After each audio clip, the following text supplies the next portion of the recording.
पुछी सघां थो मां इहा तस्वीर चाचा जी कमरे में लॻई किहां? खान बहादुर जो हुकुम हो। वो चए पियो त शमीर खे ख़ुशी मिलंदी। तो बाबा के ओचितो अलाए कहिड़ा कहिड़ा दौरा पवण था लॻनि जो गरियल मुर्दनि खे बि ज़िंदा पियो थो करे। तू पंहिंजे पीउ जे लाइ शेरोज खान ही तू कहिड़ी ॿोली थो ॻाल्हाईं? बाबा जा कम तूं पाण ॾिस।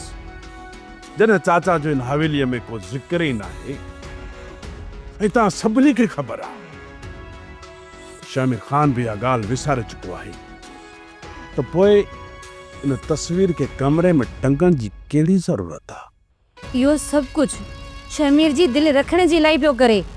शामिर के ख़ुशि करण जे लाइ बाबा सीखण हीअं करे आहे शहर मां वञी 4-5 रांदीका वठी अची शामिर जी झोली में रखी आहे। तव्हां सभिनी खे ख़बर आहे त चाचा जो हिन हवेली मां ज़िक्र तुंहिंजो नालो निशान ख़तम थी चुको आहे। सॼो ॻोठ सॼो तर मिट माइट सभई हिन हवेलीअ खे फेरोज खान जी हवेली सॾींदा आहिनि। शमीर नंढपण खां चरियो या मुंहिंजो मतिलबु आहे त ॿारहं सही न हो?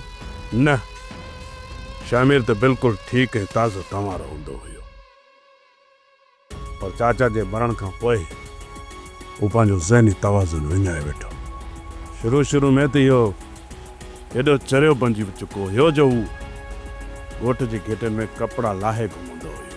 ही बाबा जा थोरा अथसि जो शहर में वञी सुठनि डॉक्टरनि खे इलाजु करायो अथसि तॾहिं वञी कुझु ठीकु थियो आहे। पंहिंजी जॻह या नौकराणी न हुई ज़ेबू? उहा मूंखे ॿुधाए पई त नवाब खान जो कातिल खान बहादुर हो। बकवास थी करे इहा ज़ेबो। भला बाबा जानी ईअं छो कंदो? छो पंहिंजे वॾे भाउ खे मारींदो? मां बि ज़ेबू खे इहो ई चयो जेके वॾनि घरनि में मौत थींदा आहिनि न अक्सर उहे मिल्कियत ते ई थींदा आहिनि। हूं ॾिठो वञे त मिल्कियत जे करे सल्तनतूं तबाह थी वेंदियूं आहिनि। असांजी धीअ सिर्फ़ 2-3 हज़ार एकड़ ज़मीन हुई। मिसाल तौर जेकॾहिं शमीर ज़हनी तौर ठीकु थी वञे ऐं हू पंहिंजी मिल्कियत जो हक़ घुरे त पोइ असांजो छा थींदो?